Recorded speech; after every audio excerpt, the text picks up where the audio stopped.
사랑합니다. 요한계시록 9장에는 일명 저희가 흔히 나팔 심판이라고 부르는 그 심판의 내용이 적혀 있는데 총 7개 중에서 5번째와 6번째가 이제 9장에 적혀 있습니다. 그리고 10장, 11장 부분에서는 중간에 이제 요한이 정말 하고 싶은 내용, 말하고 싶은 내용들이 나오고, 그 다음에 마지막에 7번째 나팔 심판이 선언이 됩니다. 9장에 나오는 이 5번째 나팔 심판, 6번째 나팔 심판 요 2개, 그리고 최종 7번째 이렇게 3개는 사람들에게 내리시는 하나님의 심판입니다. 자연스럽게 앞에 4개, 그러니까 첫 번째부터 4번째 나팔 심판은 사람에게 향하는 심판이 아니라 이 자연 만물에 대한 하나님의 심판 내용입니다.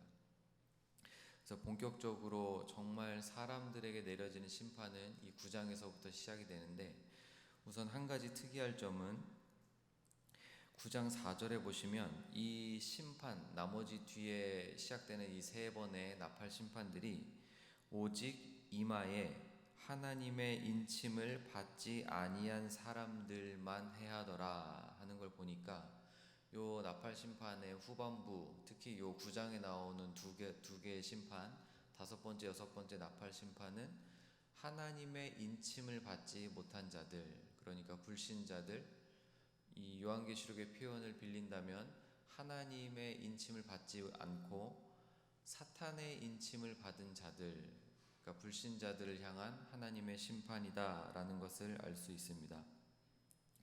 13절 저희가 함께 읽은 첫 번째 구절에 보시면 6째 천사가 나팔을 불매, 그래서 요한이 환상 가운데 들어보니까 뭐라고 소리가 들리냐면 하나님 앞 금제단 네 뿔에서 한 음성이 나왔다 라고 묘사를 해요. 이미 하나님 앞에 있는 금제단은 6장에도 한번 등장했던 건데, 하나님의 그 위엄과 권능과 그리고 주권을 상징하는 장치입니다.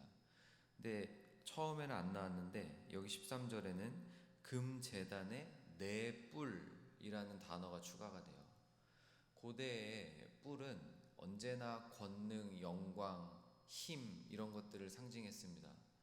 그래서 4개의 이 귀퉁이에 뿔이 세워져 있다라는 이 표현은 금제단, 원래도 하나님께서 그 예배를 받으시고 하나님의 이름을 높이는 그 자리, 그 장치에서 4뿔을 하나님의 권능이 완전하게 완벽하게 서 있다라는 것을 눈으로 보여주는 그런 장치예요.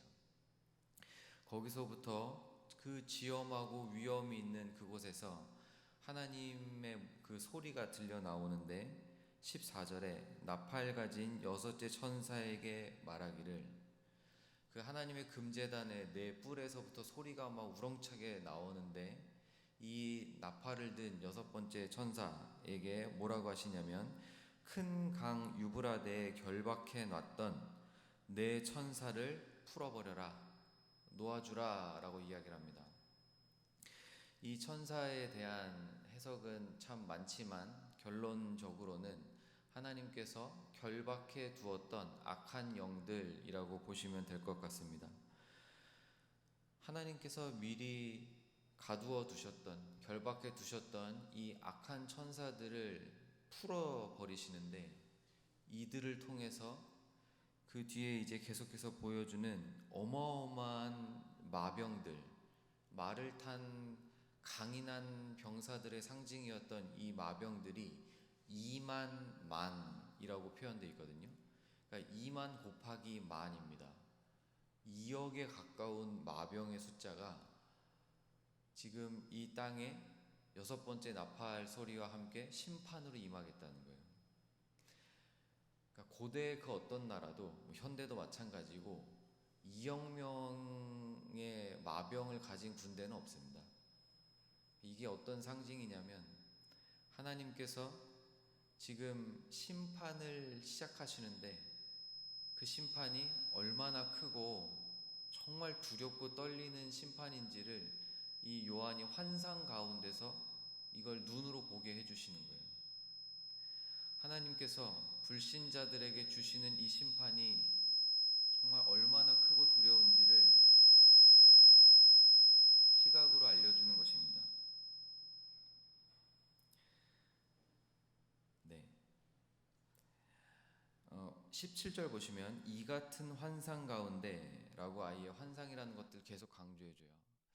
사랑하는 성도 여러분, 요한계시록 자체가 묵시라고 불리는 그런 성격의 글인데, 지금 본격적인 환상에 들어서면서부터 4장의 환상에 들어서면서부터 시각적인 것들이 정말 화려하게 펼쳐지고, 그리고 그 화려함, 그 영적인 세상들을 보여주는 이 환상 속에는 어떤 의미가 들어있냐면, 하나님이 다스리시는 이 세상은 물리적인 세상뿐만이 아니라 영적인 세상이 있다는 것을 분명하게 보여줍니다. 저희가 삶을 살아갈수록, 그리고 신앙생활을 하면 할수록 점점 더 깨닫게 되는 것은 눈에 보이는 것이 다가 아니구나라는 분명한 사실이죠.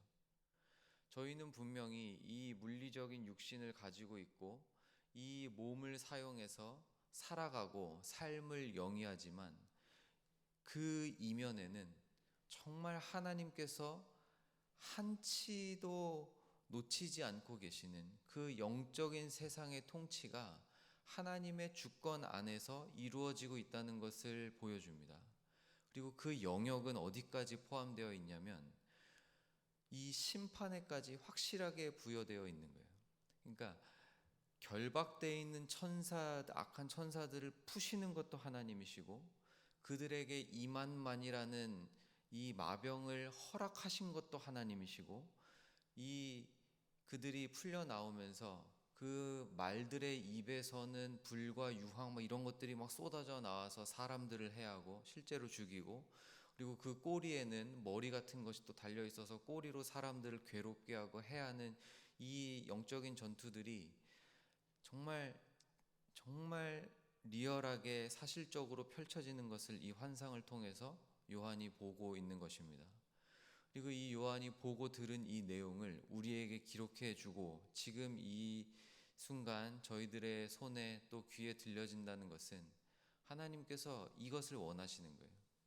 이 환상을 보고 그 음성을 들은 자는 요한이지만, 그 요한을 통해서 말씀을 기록하시고 저희에게 전해주시는 그 이유, 환상, 어떻게 보면 믿지 않으시는 불신자들이 보면 그 무슨 개꿈 같은 이야기냐, 그 뭐 악몽 한번 꾼 거 아니냐라고 치부해 버릴 만한 그런 어마어마한 무서운 내용들. 근데 그것이 진짜 우리가 살아가는 이 삶의 영적인 부분에서 벌어진다는 것입니다. 그리고 가장 중요한 포인트는 그것을 하나님께서 붙들고 계시다는 거예요. 심판도 하나님이 행하십니다. 악한 영들이 하나님께 잠깐의 권세를 받아서 하나님의 심판을 이루는 것입니다. 요한이 이 부분을 그 당시에 로마 시대에 정말 힘든 신앙생활을 이어가고 있는 그 당시의 성도들에게, 우리가 당하는 이 심판이 진짜 그때는 물리적으로도 로마가 정말 예수 믿는다고 하는 사람들을 잡아서 죽이는 시대이기 때문에 우리들이 당하는, 신앙 때문에 당하는 이 고통과 괴로움과 이 위협들은 하나님께서 우리에게 허락하신 것이다. 물론 이것들을 다 이해할 수 있는 사람은 없어요. 이 고통의 이유와 그 고통의 시기와 이런 것들을 다 계산하고 다 판단하고 다 이해할 수 있는 사람은 없어요. 그래서 우리는 언제나 우리의 삶의 무게에 힘들어할 때가 많고, 오히려 그것 때문에 더 하나님께 무릎을 꿇게 됩니다. 요한이 지금 성도들에게 간절히 권면하는 것은 이 고난과 이 괴로움과 이 심판의 때가 우리에게 분명히 임한 것은 사실이지만 하나님 손에 붙들려 있다. 하나님께서 이 심판들을 지나가게 하신다. 특히 지금 환상을 통해서 받는 이 심판은 대상자들이 성도들이 아니라 불신 세상이에요. 하나님께서 저 악한 영들, 그리고 악한 영들을 따라서 무엇이 옳은지 그른지도 모른 채 그냥 세상이 말하는 대로, 그냥 악한 영들이 조종하는 대로 따라서 사탄에 목매여서 사는 사람들이 반드시 심판당하는 날이 온다라는 것을 지금 선포하고 있는 것입니다. 사랑하는 성도 여러분, 이 두 가지를 꼭 기억했으면 좋겠습니다. 한 가지는 우리의 삶에도 영적인 전투가 벌어집니다. 못 느끼고 지나가는 우리의 말 한마디, 우리의 행동 하나, 우리의 마음 씀씀이 하나가 이 영적인 전투에서 반드시 영향을 미칩니다. 간절히 바라기는 저희들의 눈이 정말 열려져서, 어른들의 표현을 빌려서 정말 영안이 열려서 내 삶에 정말 아둔하고 이 세상의 것들에만 이 눈이, 이 뇌가 그냥 가득 차서 분별하지 못하는 그러한 삶이 아니라, 하나님께서 내 삶을 통해 나의 말과 나의 행동과 나의 생각과 나의 의지와 나의 삶을 통해 하나님께서 세워가시는 이 영적인 하나님의 나라를, 또 그때 치러지는 이 영적인 전투들을 볼 수 있는, 경험하는 저희들이 되었으면 좋겠습니다. 그리고 또 한 가지는 그 영적인 전투, 이 모든 심판들 우리 하나님의 손에서 벌어집니다. 하나님은 자신의 영역, 자신의 주권을 한순간도 포기치 않으시고, 한순간도 한 영역도 하나님이 놓치시는 부분 없이 하나님께서 주관하시는 줄을 믿습니다. 이미 예수께서 십자가에서 최후 승리를 향한 그 위대한 승리를 이루셨고, 그게 십자가의 의미예요. 이미 그 십자가에서 죽음의 권세를 이기시고 사탄을 결박하시고 이미 그 십자가 위에서 하나님의 나라를 임하게 하셨어요. 그리고 부활을 통해 그 모든 것들을 쟁취하셨고, 지금 잠깐 이 유예 기간 동안 하나님 보좌 우편에 앉아 계시지만 언젠가 다시 반드시 오실 우리 승리의 주께서는 이 모든 영적인 전투의 끝을 승리로 맺으시기에 다시 오실 우리 주님께서 우리에게 그 최후 승리를 함께 경험하게 하실 줄 믿습니다. 이것이 성도가 살아가는 삶의 그 근원.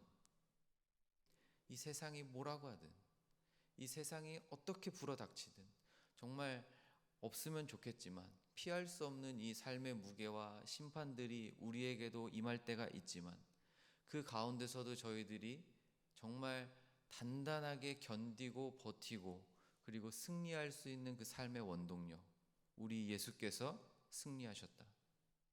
이 두 가지를 꼭 기억하시고 오늘 이렇게 기도의 자리에서 기도하는 저희들이 되었으면 좋겠습니다.